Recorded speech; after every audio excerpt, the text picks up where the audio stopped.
2020년 6월 17일 수요일 성경 묵상입니다. 예레미야서 2장 20절에서 28절 말씀. 네가 옛적부터 내 멍에를 꺾고 내 결박을 끊으며 말하기를 나는 순종하지 아니하리라 하고 모든 높은 산 위에서와 모든 푸른 나무 아래에서 너는 몸을 굽혀 행음하도다. 내가 너를 순전한 참종자 곧 귀한 포도나무로 심었거늘 내게 대하여 이방 포도나무의 악한 가지가 되면 어찌 됨이냐. 주 여호와의 말씀이니라. 네가 잿물로 스스로 씻으며 네가 많은 비누를 쓸지라도 네 죄악이 내 앞에 그대로 있으리니 네가 어찌 말하기를 나는 더럽혀지지 아니하였다. 바알들의 뒤를 따르지 아니하였다 하겠느냐. 골짜기 속에 있는 내 길을 보라. 내 행한 바를 알 것이니라. 발이 빠른 암낙타가 그의 길을 어지러이 달리는 것과 같았으며 너는 광야에 익숙한 덜 암낙이들이 그들의 성욕이 일어나므로 헐떡거림 같았도다. 그 발전기에 누가 그것을 막으리요. 그것을 찾는 것들이 수고하지 아니하고 그 발전기에 만나리라. 내가 또 말하기를 내 발을 제하여 벗은 발이 되게 하지 말며 목을 가라게 하지 말라 하였으나 오직 너는 말하기를 아니라 이는 헛된 말이라. 내가 이방 신들을 사랑하였은즉 그를 따라 가겠노라 하도다. 도둑이 붙들리면 수치를 당함같이 이스라엘 집 곧 그들의 왕들과 지도자들과 제사장들과 선지자들이 수치를 당하였느니라. 그들이 나무를 향하여 너는 나의 아버지라 하며 돌을 향하여 너는 나를 낳았다고 그들의 등을 내게로 돌리고 그들의 얼굴은 내게로 향하지 아니하다가 그들이 환난을 당할 때에는 이르기를 일어나 우리를 구원하소서 하리라. 너를 위하여 네가 만든 네 신들이 어디 있느냐. 그들이 네가 환난을 당할 때에 구원할 수 있으면 일어날 것이니라. 유다여 너의 신들이 너의 성읍 수와 같도다. 아멘. 오늘 본문은 하나님과의 언약을 파기하고 우상 숭배에 빠진 유다의 행위를 여러 가지 비유로 지적하므로 당시 극심했던 우상 숭배의 실상을 보여주는 첫 번째 설교의 한 부분입니다. 20절. 내가 옛적부터 네 멍에를 꺾고 내 결박을 끊으며 말하기를 나는 순종하지 아니하리라 하고 모든 높은 산 위에서와 모든 푸른 나무 아래에서 너는 몸을 굽혀 행음하도다. 이 말씀을 우리가 좀 주목할 필요가 있습니다. 내가 옛적부터 네 멍에를 꺾고 내 결박을 끊으며 말하기를 나는 순종하지 아니하리라 하고 그랬는데 이런 마음가짐이 바로 유다 백성들의 배교의 출발점이라 볼 수 있는 것입니다. 하나님을 마음에 두기 싫어하는 마음가짐입니다. 그들이 지금 누리고 있는 거룩한 하나님의 백성이라는 신분을 한낱 자신을 속박하고 올가매는 멍에 정도로 생각하고 더 이상 힘들게 하나님의 백성으로 살지 않겠다. 그렇게 하나님의 백성으로 살기를 포기하는 것입니다. 그러나 물고기가 물을 떠나서 살 수 없듯이 하나님의 백성이 하나님을 떠나서 사는 것이 가능합니까? 하나님을 떠나는 그 자체가 파멸임을 생각지 못하는 어리석은 일이라는 것입니다. 모든 높은 산 위에서와 모든 푸른 나무 아래에서 너는 몸을 굽혀 행음하도다. 우상 숭배를 지적하는 말이죠. 대개 우상 숭배는 높은 산이나 무성한 나무 아래에서 행해집니다. 성경은 하나님과 그의 백성과의 관계를 혼인관계로 비유하여서 교훈할 때가 많은데 하나님의 백성이 하나님을 떠나서 우상 숭배하는 것을 행음으로 정죄한 것이라고 볼 수 있는 것입니다. 21절. 내가 너를 순전한 참종자 곧 귀한 포도나무로 심었거늘 내게 대하여 이방 포도나무의 악한 가지가 되면 어찌 됨이냐. 이사야서 5장의 포도원의 노래를 떠올리게 합니다. 하나님은 포도원지기로 선민 이스라엘은 포도나무에 비유하여서 그 관계를 우리에게 가르쳤는데, 하나님은 이스라엘을 구별하여서 자기 백성을 삼아서 거룩한 삶을 살기를 원하셨다는 것입니다. 귀한 포도나무로 열매를 맺으라는 것입니다.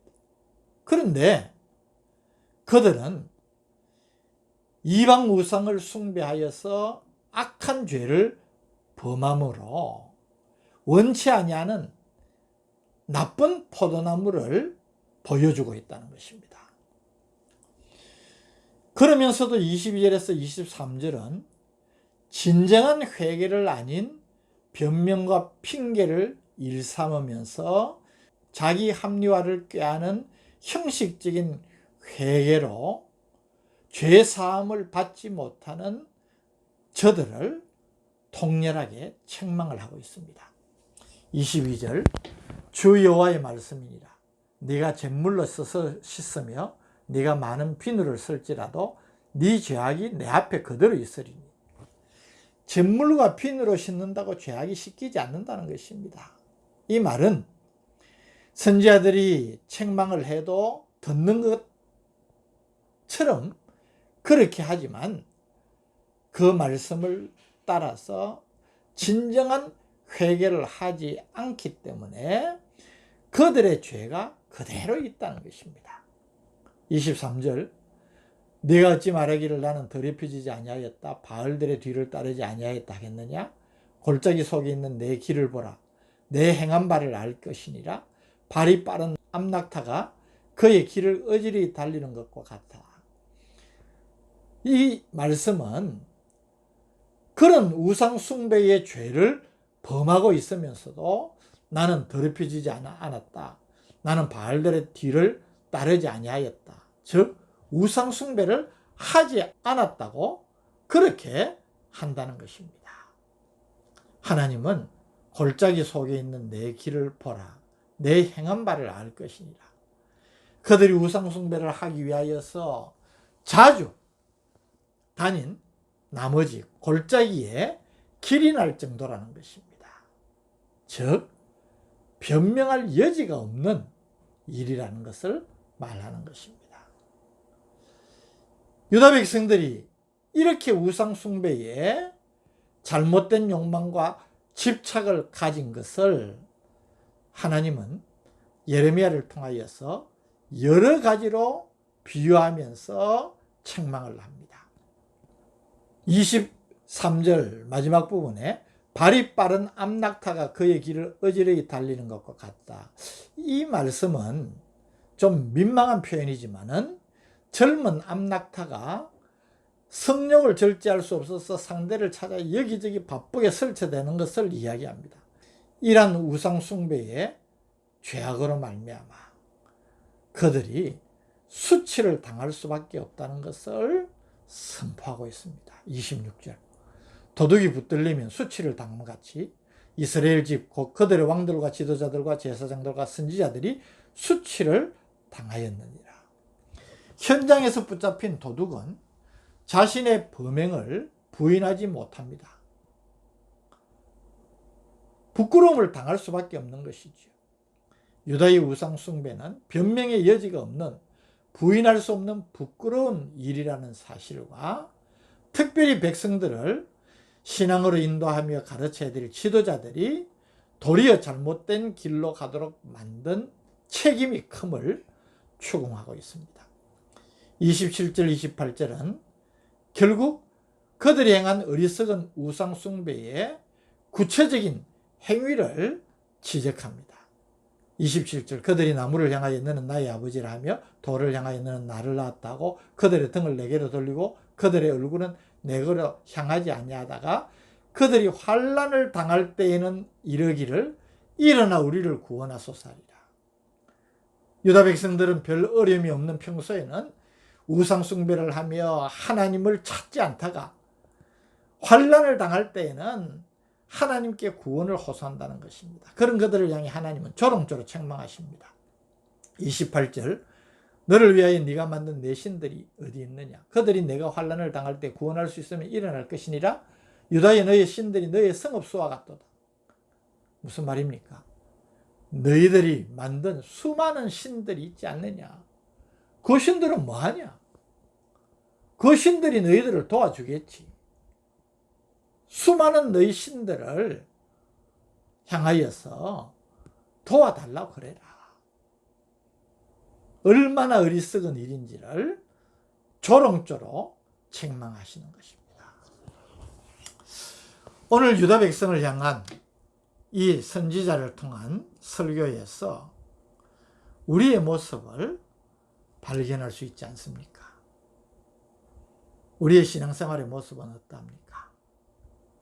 우리가 뭐 특별하게 나무 밑에 일월성신 그런 우상들을 향하여서 숭배를 하고 섬기지는 않는다고 하더라도 별 어려움이 없고 평안할 때에는 하나님을 간절히 찾지도 않고 구하지 않습니다. 하나님의 말씀에 진지하게 귀를 기울이지도 않습니다. 그저 우리의 욕심을 따라 행하고 내 마음이 원하는 길을 가는 것입니다. 그러나 공경에 처하면 하나님 잘못했습니다. 하나님의 도움을 구합니다. 물론 잘못했으니까 회개하고 하나님의 은혜를 구해야 되겠죠. 그런데 이런 우리의 모습이 너무나도 지금 예레미야가 지적한 유다 백성들의 모습과 닮았지 않습니까? 그럼에도 불구하고 이런 우리를 오늘 또 용납하시고 회개하면 용서해 주시고 우리가 몸부림치면 사랑의 품으로 안아주시는 그 하나님, 그 하나님의 은혜가 너무나 놀랍지 않습니까?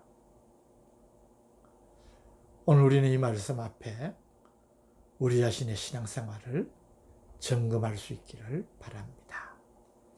형식적이고 구태의연한 그런 신앙생활에 젖어 있지는 않은지 우리 자신을 살펴야 됩니다.